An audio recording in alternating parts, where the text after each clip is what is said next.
How many people of you have heard of DAC or defensive accelerationism before? I see many hands raised. If I have to take an educated guess, it's like 50% of you. Too many of you think that it is like the de-acceleration counterpart to effective accelerationism.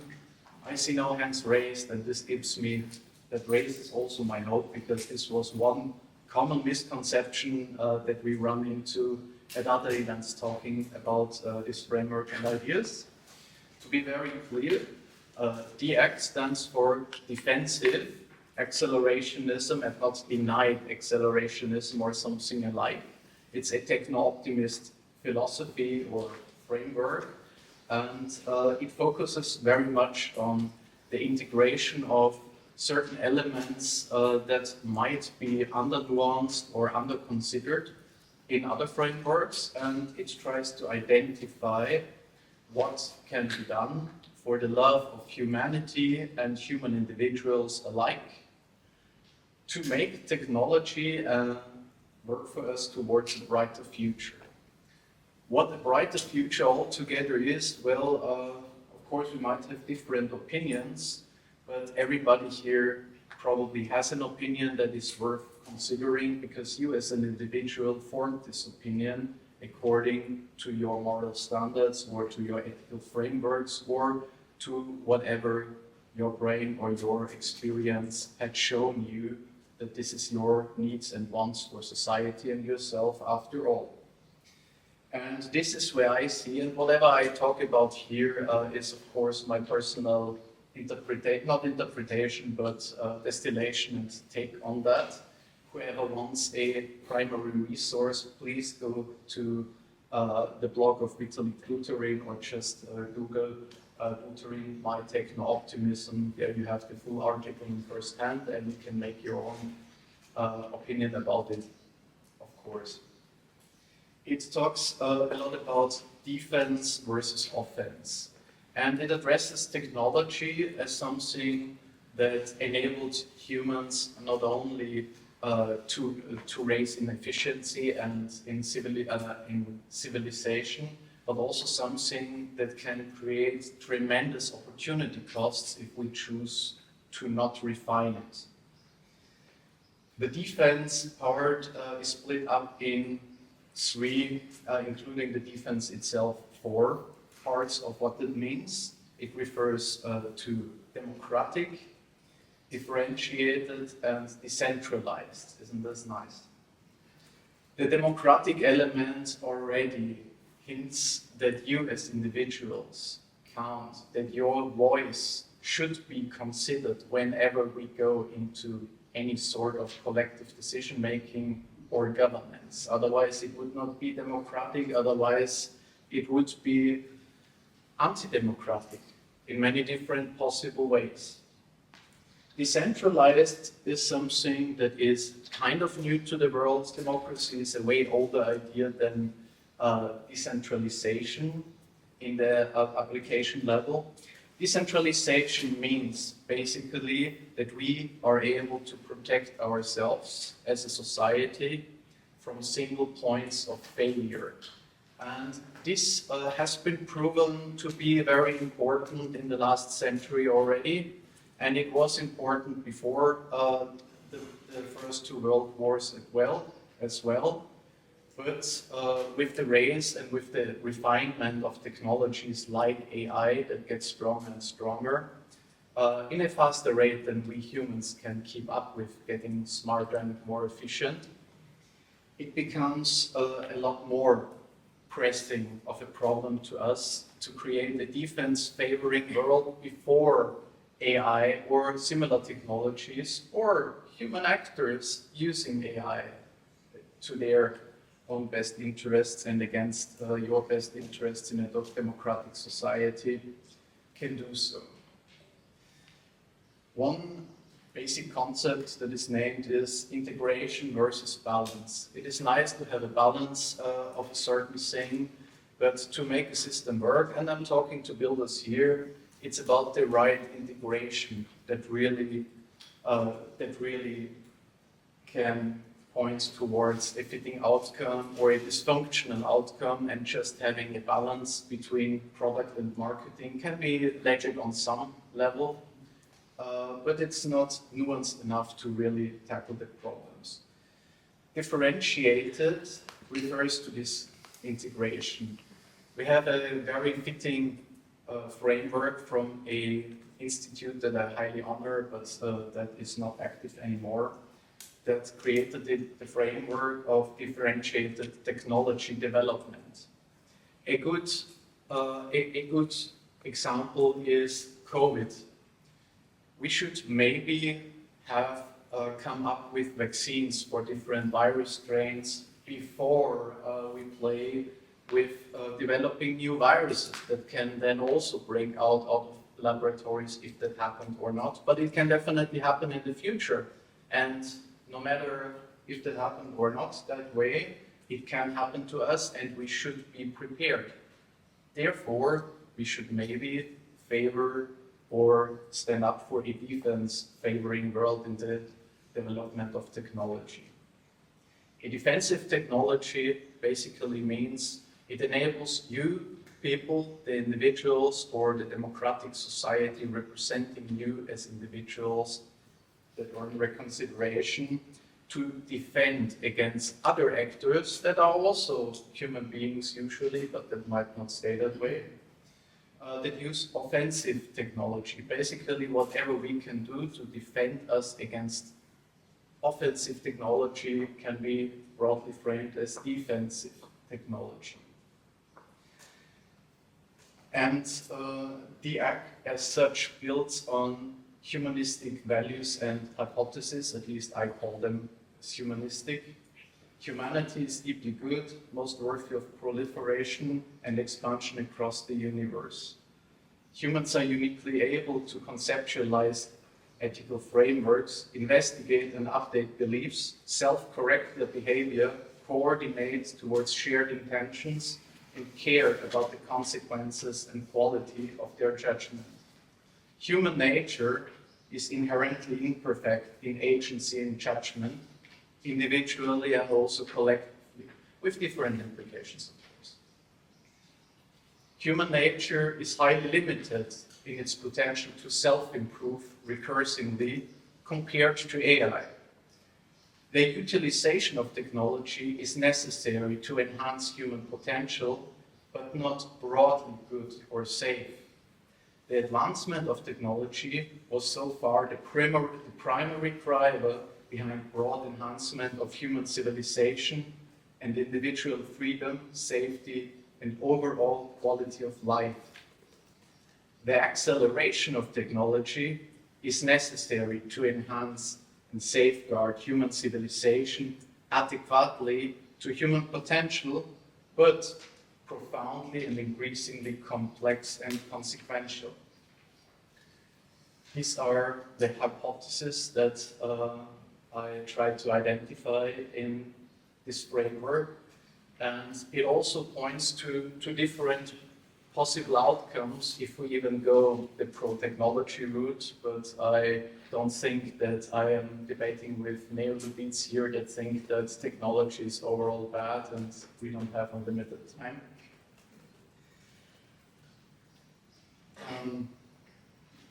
So if we go the pro-technology route, it could lead with technologies like AI either to a rather transhumanistic route or transhuman route, where we as individual actors evolve alongside with AI and can create an even more sophisticated and nuanced society or social coordination as upgraded and enhanced individuals along this mission or along this adventure. Or we can land on the consumer side, where maybe our needs get covered, maybe we get to believe that our needs will be covered, and our responsibility is reduced to perceiving reality or perceiving life, but all coordination or all governance can or will be effectively be run by technology or people that use technology. And it is also legit to think of that as the best possible outcome for one's own future. And I'm not here to tell anyone that it is morally the only right path to go the transhuman route. And against the happy box approach of AI or posthumanism will make us all into happy matrix beings. But I believe that it should be the decision of every one of us, and it should be possible to find exit strategies if the masses of the world more and more tend to go into the post-human or into the centralized AI will govern us all route. And this is where you all come in the game. We have builders here that not only deeply care about building trustless systems, about building info defense systems, about building technology that enables us to expand our bandwidth to process information and make sound judgment to defend us against biological risk factors that might arise out of biology, that might arise out of nature, that might arise out of bad actors, or that just might arise out of expanding lifespans and us having to deal with problems that we do not know yet will arise in a 300-year-old body. The author of this article identified layers of defense as maximum abstraction approach about categorizing the defense that we need in order to guarantee or to safeguard a democratic world where both human civilization can be protected and proliferate and spread across the universe, but also the individual agency can find recognition and moral reconsideration in the collective or in any mechanism that will decide for us ahead or above just our own personal self-interest in every form of coordination. This encompasses the physical defense. It's like, yeah, we need to be able to defend ourselves against physical attacks, against wars, against, the biological defense. We have research of biomedical safety, like we here have visited a biodefense institute yesterday already. And the most interesting ones for us, because we are all technology and digital folks that love building digital tools, cyber defense and info defense. Cyber attacks are a rather new phenomenon. They have been existing since the internet was developed for military purposes, but the level of severity in which they get into effect now is unmatched. And you people are the people of blockchain, the people of crypto, of trustless systems that can enable a more cyber defense favoring world with the tools that you build and with the tools that you can give to society and also to yourselves in order to produce a more safe and more prosperous world in this dimension. In the cyber defense sphere, it is more about the question, where is the system, the cyber system, the digital system, vulnerable to attacks? Where is this attack coming from, and how severe is this attack? And then a level below, or a level before it even, we have the info defense level. Info defense is what we see right now with the media, but it's not a new phenomenon. Propaganda is as old as language, as technology, and the defense against propaganda is usually a bit delayed to the inventions of new offensive technologies. Two very new tools that find recognition in the article are prediction markets and tools like community nodes, where we as collective can use tools to defend information according to the truth value or the expected truth value against people that want to make us believe what actually is the truth behind an information according to their own best interests or according to their own beliefs, which is very often the same. Basically, info defense asks the question, who is the attacker? Because this is not so clear. In a cyber defense attack, it's rather clear who we don't know exactly who is behind it, but it's not like in a debate in politics today, we don't know who of the people lie of the two. It's rather obvious to us that probably both lie, and probably the whole quality of discourse is so low because we just had a race to the bottom that there is no good answer to even tackle it. We don't know if somebody manipulates us with a message that is designed to engineer or to create an opinion in your head. But with the power of the collective, we can point towards facts, or at least to an agreement about what most likely would be facts, and therefore can correct this mechanism on a certain level.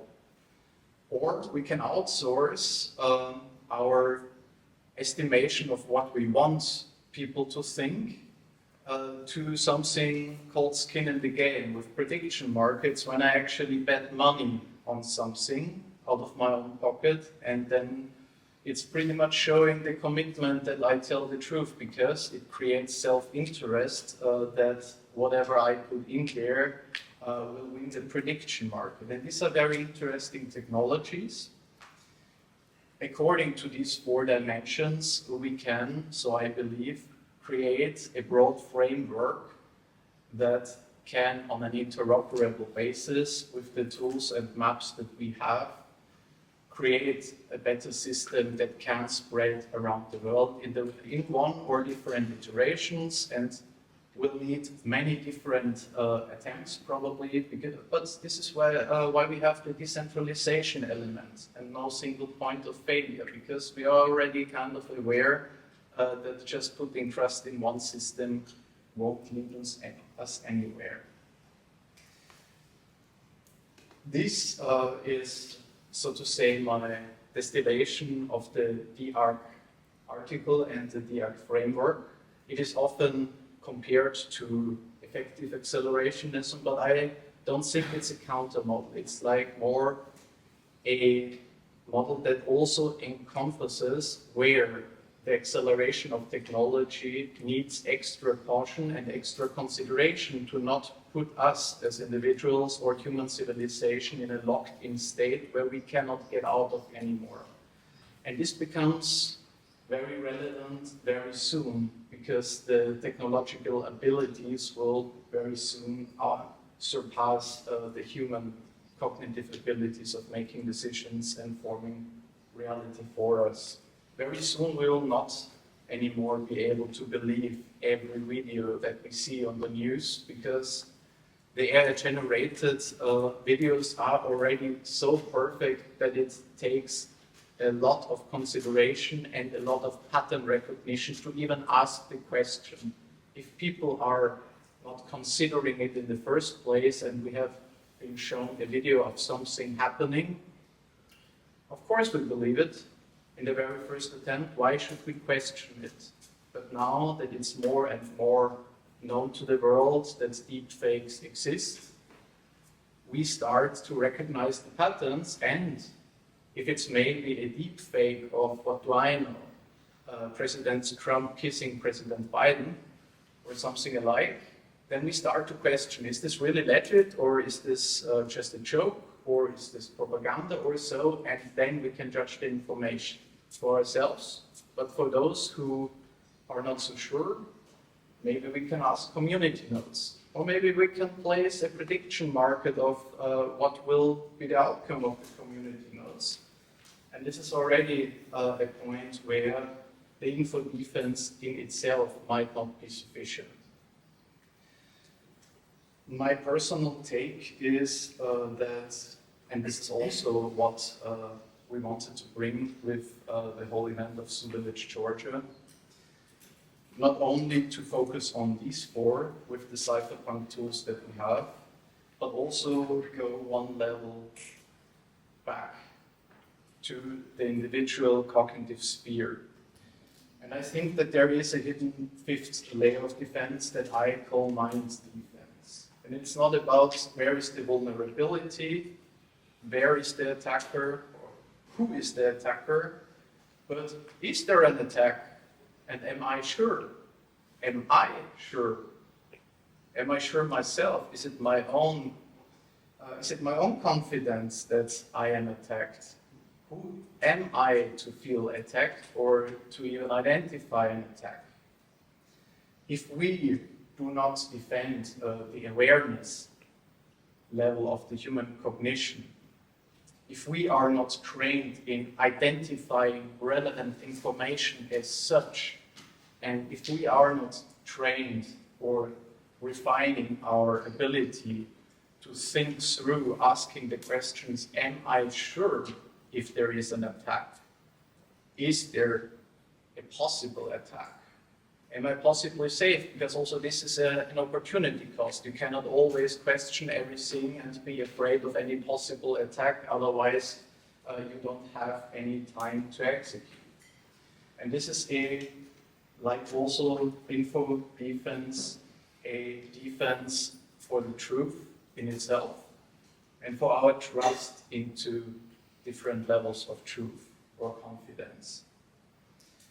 The question is now, do we take this framework? Is it useful? Does anybody here have a better idea or an idea how to expand it differently, how to maybe differently iterate on it? Are there more levels of defense? Are there less levels of defense? Yeah, I think this is a question that should not just be outsourced to an institution like a blog post of a highly established person, or to a speaker that just stands here because for some reason he can and tells to you that there is a fifth level of defense and this is it. It is up for us to make that sound judgment ourselves and to decide for ourselves if we feel like we can put confidence and trust into that. And if we get to a conclusion, everybody for itself, maybe some of you in this pool, or maybe bigger pools of people in the world that are interested in this kind of things, can identify shared intentions towards building tools and interoperate with other people also building tools or maps or strategies to make that work out and to safeguard the potential of humanity as civilization and as individuals for a brighter future where we maybe can spread across the universe, expand into some transhuman realities, and also maybe allow those who are not interested in that to go into their happy boxes and to be entertained by AI until their time is over by their own choice. And this is at least what I feel as beautiful. I don't want to say morally right, this is like what I feel as beautiful chance of this article and this framework, and this was presented to me by the same person that also initiated ZuVillage, which I entered as an AI boomer, and which I left already as someone who, even though still being very pessimistic about the AI future, feels alive because the time until it hits us still matters. But now we might have a hope for a better future and maybe even an existential hope. And this is my intro to DIAC.